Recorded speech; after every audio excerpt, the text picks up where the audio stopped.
नमस्कार। आज हम एक ऐसी घटना की परतें खोलने वाले हैं जिसने पूरे देश को हिलाकर रख दिया था। हम आधुनिक भारत के सबसे हाई प्रोफाइल, उलझे हुए और दर्दनाक अपराधों में से एक शीना बोरा मर्डर मिस्ट्री का स्टेप बाय स्टेप विश्लेषण करेंगे। तो चलिए बिना किसी देरी के इस केस फाइल की गहराई में उतरते हैं। जरा सोचिए, क्या हो अगर एक हाई सोसाइटी मर्डर 3 साल तक बिल्कुल अननोटिस्ड रहे, किसी को कानो कान खबर तक ना हो। इस पूरी कहानी की शुरुआत होती है एक अचानक आने वाली कॉल से। जून 2015 की बात है। मुंबई के पुलिस कमिश्नर राकेश मरिया को एक एनोनिमस टिप मिलती है। फोन पर किसी ने दावा किया कि 3 साल से गायब एक लड़की का मर्डर हो चुका है। और सबसे चौंकाने वाली बात यह थी कि कातिल कोई और नहीं बल्कि उसकी अपनी मां और मीडिया की जानी मानी हस्ती इंद्राणी मुखर्जिया हैं। इस पूरे एक्सप्लेनर को हम एक डिटेक्टिव ब्रीफिंग की तरह समझेंगे, ताकि आप देख सकें कि पुलिस ने इस फरेब के जाल को आखिर सुलझाया कैसे। हम उस पहली कॉल से शुरू करके इस पूरी कोवर्ट इन्वेस्टिगेशन, फैमिली डायनामिक्स और आखिर में इस पूरी साजिश की कीमत तक जाएंगे। तो शुरुआत करते हैं पहले हिस्से से, दी अनोनिमस कॉल। अब देखिए, राकेश मरिया कोई आम पुलिस अफसर तो थे नहीं। वो 1993 के मुंबई ब्लास्ट जैसे कॉम्प्लेक्स केसेस हैंडल कर चुके थे। पर जब उनके पास मुखर्जिया परिवार के खिलाफ ये एक्सप्लोजिव टिप आई तो चुनौतियां बहुत बड़ी थी। पहली दिक्कत, खार पुलिस स्टेशन में शीना बोरा की कोई मिसिंग रिपोर्ट ही दर्ज नहीं थी। दूसरा, सस्पेक्ट्स मीडिया की दुनिया के बेहद पावरफुल लोग थे। अगर उन्हें थोड़ी सी भी भनक लग जाती तो मीडिया पैनिक फैलने का बड़ा खतरा था। और सबसे बड़ी बात, ये 2012 की घटना थी, यानी पिछले 3 साल से ट्रेल बिल्कुल ठंडी पड़ चुकी थी।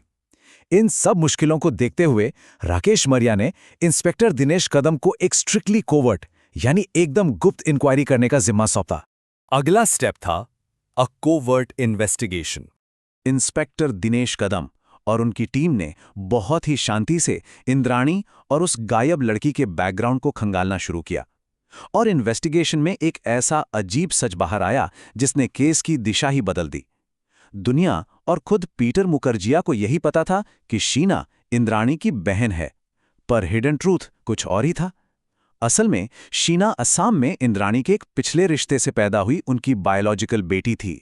जब 2002 में इंद्राणी ने मीडिया टाइकून पीटर मुखर्जिया से शादी की तो अपने नए एलीट स्टेटस को बचाने के लिए उन्होंने अपनी ही बेटी की एक झूठी पहचान बनाई।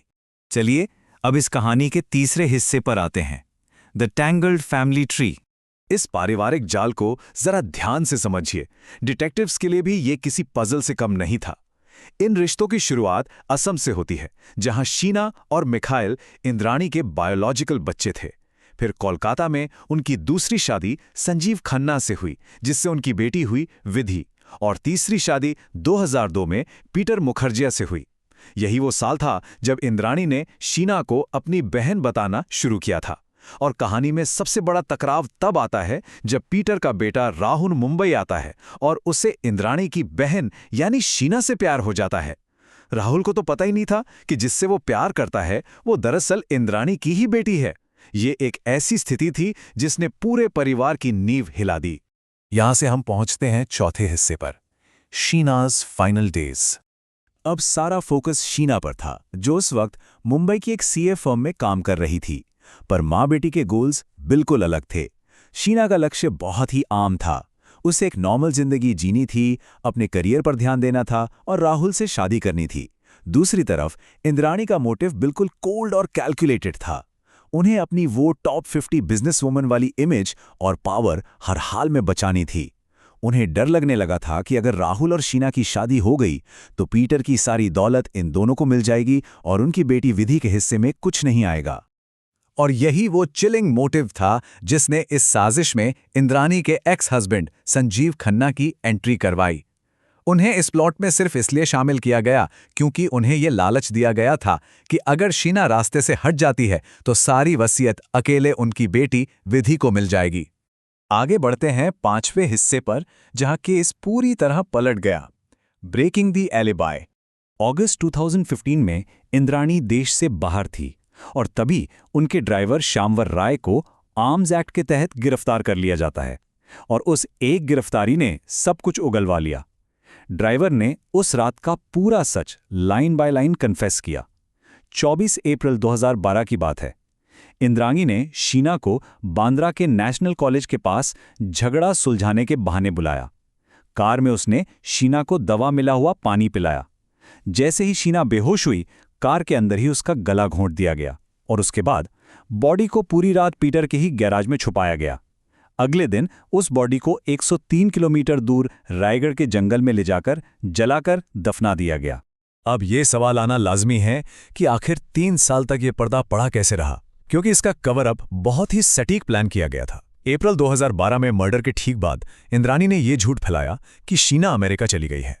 जब राहुल ने शक जताया तो मिड 2012 में इंद्राणी ने खुद शीना का फोन यूज किया और वहां से फॉर्ज्ड रेजिग्नेशन ईमेल्स और ब्रेकअप टेक्स्ट भेजे। लोग यही मानते रहे कि शीना जिंदा है और अपनी मर्जी से सब कुछ छोड़कर चली गई है। ये झूठ तब तक चला जब तक जून 2015 में पुलिस को वो अनोनिमस टिप नहीं आई और फाइनली अगस्त में ड्राइवर के कन्फेस करने पर यह साजिश बेनकाब हो गई। कमिश्नर मरिया की टीम को पता था कि सिर्फ बयान काफी नहीं होंगे। उन्होंने जमा किए एकदम आयरन क्लैड सबूत। पहला, श्यामावर राय का डिटेल्ड कन्फेशन। दूसरा और सबसे सॉलिड टेक्निकल प्रूफ, 24 अप्रैल 2012 को इंद्राणी, संजीव और श्यामवर के मोबाइल कॉल डिटेल्स एकदम मैच हुए। उनकी सेल टावर लोकेशन पहले मुंबई और फिर एक साथ रायगढ़ में मिली। और तीसरा सबसे बड़ा एविडेंस, ड्राइवर ने जो रायगढ़ की जगह बताई थी, एग्जैक्ट वहीं से कंकाल के अवशेष रिकवर किए गए। ये फोरेंसिक और डिजिटल सबूत ऐसे थे जिन्हें डिनाई करना नामुमकिन था और इसके बाद तीनों को अरेस्ट कर लिया गया।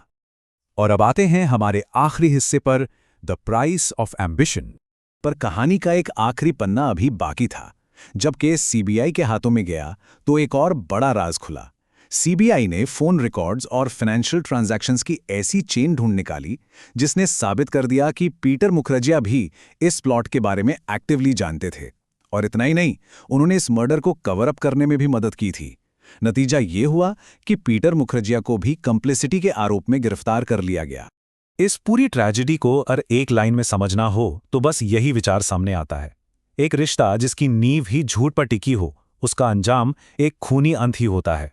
एक माँ का पैसे और हायर सोसाइटी स्टेटस को अपने ही परिवार से ऊपर चुनना, इस एक फैसले ने, इस एक झूठ ने पूरे परिवार को जड़ से तबाह कर दिया।